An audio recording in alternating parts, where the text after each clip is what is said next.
Good morning, students. Today we are going to start exercise 2.6, and here first question is solve the following equations.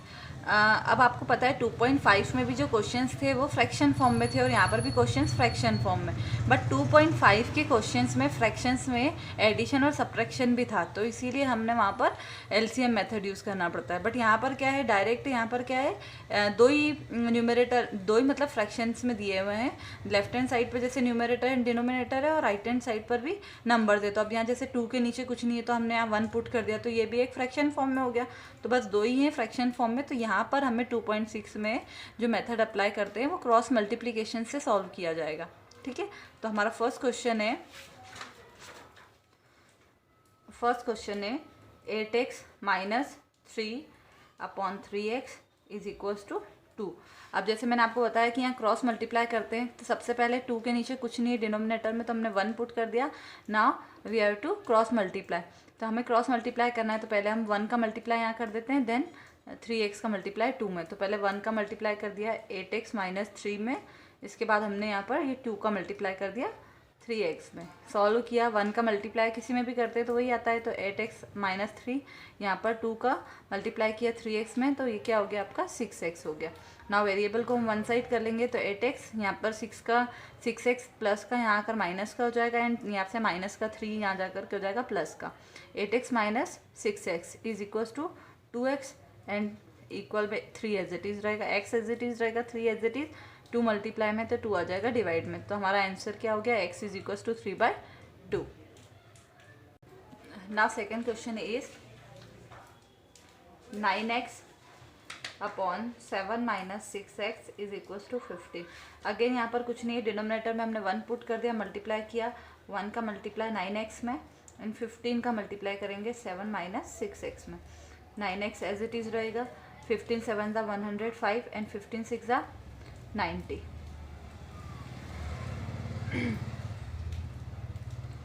यहाँ से हम क्या करेंगे, 9x minus का 90x minus का, तो यहाँ पर आकर के हो जाएगा प्लस का 90x, 105 एज इट इज़ रहेगा. ये दोनों प्लस किया 99x, यहाँ पर 105 x एज इट इज़ रहेगा, 105 एज इट इज़ रहेगा. 99 मल्टीप्लाई में यहाँ पर आकर के हो जाएगा डिवाइड में. नाउ 3 से कैंसिल कर देंगे, 3 3 ज़ा 9, 3 3 ज़ा 9, 3 3 ज़ा 9 एंड 3 5 ज़ा 15. तो हमारा x क्या हो गया, x is equals to 35/33 here. Now question number third is z upon z plus 15 is equals to 4/9. यहाँ पर भी वही क्रॉस मल्टीप्लाई मेथड यूज़ होगी, तो we have to multiply 9/z and 4/z plus 15. 9 multiply by z that is 9z, 4 multiply by z that is 4z, and 4 multiply by 15 that is 60.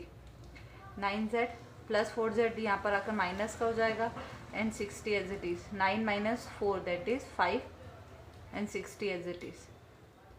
यहाँ से 5 multiply में आकर के डिवाइड में हो जाएगा. 5 1 ज़ा 5, 5 1 ज़ा 5, 5 2 ज़ा 10. So z is equals to 12 here. Now question number fourth, 3y plus 4 upon 2 minus 6y is equals to minus 2/5. Again हमको क्रॉस मल्टीप्लाई करना है, तो 5 का मल्टीप्लाई कर देंगे पहले 3y प्लस 4 में, एंड माइनस 2 का मल्टीप्लाई 2 माइनस 6y में. 5 multiply by 3y that is equals to 15y and 5 multiply by 4 that is 5 4 ज़ा 20.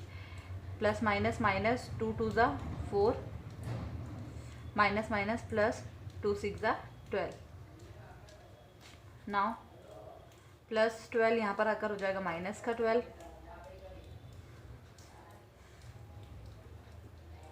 यहाँ पर प्लस का 20 हो जाएगा माइनस का 20. यहाँ पर माइनस माइनस हो गया प्लस, तो ये हो गया 24, बट माइनस का यहाँ पर प्लस माइनस माइनस, यहाँ पर हो जाएगा 3y. y as it is minus 24 as it is. 3 multiply का डिवाइड में 3 1 ज़ा 3, 3 8 ज़ा 24. y is equals to minus 8. Now fifth question, 7y plus 4 upon y plus 2 is equals to minus 4/3. Again हम क्रॉस मल्टीप्लाई करेंगे. 3 multiply 7y plus 4 and -4 multiply by y plus 2. 3 into 7y that is 21y. 3 4 the 12. Plus minus minus 4 multiply by y that is 4y. Plus minus minus 4 to the 8. 21y. -4 यहाँ पर आकर plus का हो जाएगा तो +4y हो गया. -8 as it is plus का यहाँ पर आकर हो जाएगा माइनस का 12 हो जाएगा. 21 + 4 that is 25. Minus minus plus 8 और 12 हो जाएगा 20, बट साइन आएगा माइनस का, बिगर डिजिट का साइन आता है इसलिए -20 as it is. y as it is 25 multiply में डिवाइड में आ जाएगा. 5 से कैंसिल कर देंगे. 5 4 ज़ा 20, 5 5 ज़ा 25. So here y is equals to -4/5. Now what problem है. Question number 6 is the ages of Hari and Harry are in the ratio of 5:7. पहले भी हम ये वाले क्वेश्चंस कर चुके हैं, तो हमने देखा था जहाँ पर भी रेशियो होता है वहाँ पर हमें ratio is the smallest unit of any number, तो हम क्या करते हैं उसके साथ में कोई भी वेरिएबल पुट करना पड़ता है. तो हमें यहाँ पर एक्स पुट कर लेंगे. तो जब हम सॉल्व करेंगे तो हरी और हैरी की एजेस क्या हो जाएंगी 5x and 7x. Now according to question आगे क्या बोला गया है कि 4 years फ्रॉम नाउ, मतलब कि आज से 4 साल के बाद the ratio of their edges will be 3:4, कि 4 साल के बाद उनकी एजेस क्या हो जाएगी 3 और 4 के रेशियो में हो जाएगी. Find their present age. अब इन क्वेश्चंस में हमारे पास क्या था, ये इक्वेशंस दी हुई थी, हमें सॉल्व करना था. बट अब ये वर्ड प्रॉब्लम में हमें इक्वेशंस भी पहले बनानी है, देन उसके बाद सॉल्व करना है. तो जैसे अभी हमने बोला वैसे करेंगे सॉल्व. क्वेश्चन नंबर 6 हरी और हैरी की एजेस. तो हरीज एज पहले लिखा हमने, फिर उसके बाद में हैरीज एज, फिर अकॉर्डिंग टू क्वेश्चन अभी यहाँ बोला ही गया है 5:7, और मैंने आपको बोला कि हमें वेरिएबल पुट करना है तो हमने एक्स पुट कर दिया. तो ये इन दोनों की एजेस हो गई. अब क्या बोला गया था 4 years फ्रॉम नाउ, मतलब अकॉर्डिंग टू क्वेश्चन क्या बोला गया है कि आफ्टर 4 years, 4 साल के बाद में, मतलब उनकी एजेस क्या हो जाएगी. तो हरी की एज और हैरी की, तो हरी की एज क्या हो जाएगी 5x अभी है उसकी, तो 4 year के बाद में 4 ऐड हो जाएगा, और हैरी में भी 4 ऐड हो गया. तो ये दोनों इनकी 4 years के बाद एज हो गई. और इस एज का रेशियो क्या बोला गया है कि ये 3:4 होगी, मतलब अगर ये 3 होगी तो ये 4 होगी. तो अब अकॉर्डिंग टू क्वेश्चन जो है हम उसको सेट कर लेते हैं इक्वेशन में कि ये हरी की एज है, ये हैरी की एज है, और ये दोनों क्या हो जाएंगी 3:4 में हो जाएंगी. अब हमें पहले वाले क्वेश्चन जैसे ही सॉल्व करना है बाय द क्रॉस मल्टीप्लाई. यहाँ 4 का मल्टीप्लाई करेंगे हम 5x + 4 में, और यहाँ पर 3 का मल्टीप्लाई करेंगे 7x + 4 में. 5 4 ज़ा 20, 4 4 ज़ा 16, 3 7 ज़ा 21, 3 4 ज़ा 12. 21 यहीं रख लेते हैं, ये प्लस का 20 यहाँ जाकर हो जाएगा माइनस का 20. 16 यहीं रख लेते हैं, ये प्लस का 12 यहाँ पर आकर माइनस का 12. 21 - 20 that is equals to 1, that means x हो गया, और 16 - 12 that is equals to 4, means x की वैल्यू हमारी आ गई 4. अब एजेस क्या थी, हरी की थी 5x और हैरी की थी 7x, तो हमें x की वैल्यू पुट करनी है. तो यहाँ पर हमने x की वैल्यू पुट करी तो क्या हो गया 4 पुट कर दिया हमने, तो 5 4 ज़ा 20, मतलब हरी की एज क्या थी 20, और यहाँ पर हैरी की एज 7x है, तो x इंटू करना है, मतलब 4 इंटू कर दिया तो 28. इसकी एज 20 और इसकी हरी की एज 20 और हैरी की हो गई 28. और अगर हम देख लेते हैं कि मतलब चेक करना है अगर हमें, तो आफ्टर 4 year इनकी एज का 3:4 बनना चाहिए. तो आफ्टर 4 years, तो इसकी 4 years के बाद में क्या हो जाएगी, और इसकी 4 years के बाद, यहाँ पर 4 years के बाद में हो गई 24, यहाँ पर हो गई 4 years के बाद में 32. अब इनको देख लेते हैं 3:4 बन रहा है, अगर बन गया तो हमारा क्वेश्चन सही है, और नहीं बना मतलब गलत है कुछ. तो ये 8 से कट जाता है, 8 3 ज़ा 24 एंड 8 4 ज़ा 32, तो ये 3:4 बन गया, मतलब कि जो हमारा आंसर 20 और 28 है वो राइट है. Now next question and last. The denominator of a rational number is greater than it's numerator bye 8. क्या बोला गया है कि डिनोमिनेटर एक रेशनल नंबर का ग्रेटर देन है अपने न्यूमरेटर से 8. तो हमें न्यूमरेटर पता होगा तब तो हम डिनोमिनेटर को ज़्यादा करेंगे. इसका मतलब हमें जो अननोन क्वांटिटी होती है हम उसे x सपोज करते हैं, तो न्यूमरेटर हमारा क्या हो जाएगा यहाँ पर x हो जाएगा.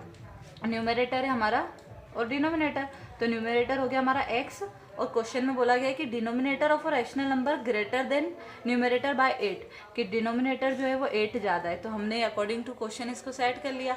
Now if the numerator is increased by 17, अगर न्यूमरेटर जो है वो 17 से बढ़ा दिया जाए, तो हमने बढ़ा दिया, उसको इंक्रीज कर दिया, एंड डिनोमिनेटर डिक्रीज बाय 1, और डिनोमिनेटर को अगर हमने 1 से डिक्रीज कर दिया, then the number obtain is 3/2, तो जो नंबर हमें मिलता है वो 3/2 2 हो जाएगा, मतलब कि उसके इक्वल में जो है वो किसके 3/2 के।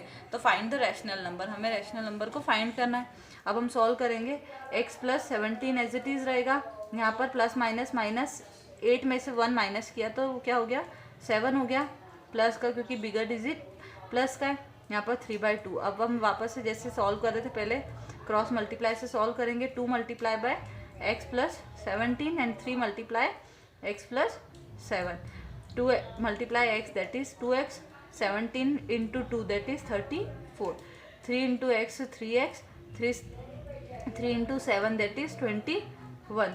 3x यहीं रखते हैं, 2x यहाँ से प्लस का आकर के क्या हो जाएगा माइनस, यहाँ पर 34, यहाँ से प्लस का 21 यहाँ पर आकर के हो जाएगा माइनस का 21। 4 - 1 that is 3 and 3 - 2 that is 1। 3 - 2 that is equals to 1, that means x की वैल्यू हमारे पास आ गई 13। अब x क्या था हमारा न्यूमरेटर था क्वेश्चन में, तो हमारे न्यूमरेटर की वैल्यू आ गई 13 और डिनोमिनेटर क्या था उससे 8 ज़्यादा था, तो 13 + 8 दैट इज इक्वल्स टू 21। मतलब कि जो हमारा क्वेश्चन में न्यूमरेटर था वो 13 था, डिनोमिनेटर ये था। अब हमें देखना है कि चेक करके सही हो रहा है कि नहीं। तो हमें क्वेश्चन नाउ 13 न्यूमरेटर हो गया और डिनोमिनेटर हमारा हो गया 21। अब हम चेक कर लेते हैं।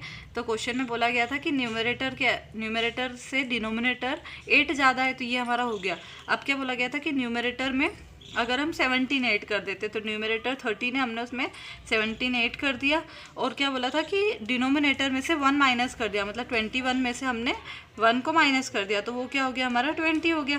और अगर बोला था कि उसका रेशो क्या है 3:2, तो ये 3:2 हो रहा है। इसका मतलब जो हमारा क्वेश्चन का जो हमारा आंसर आया है 13 / 21, यानी न्यूमरेटर 13 एंड डिनोमिनेटर 21, तो वो सही है। ठीक है, थैंक यू स्टूडेंट्स। आपके ये 2.6 कंप्लीट हो गई है, मतलब कि आपका 2 चैप्टर पूरा कंप्लीट हो गया है। तो अब आप इसे नीट एंड क्लीन तरीके से अपनी फेयर कॉपीज़ में नोट डाउन कर लीजिएगा।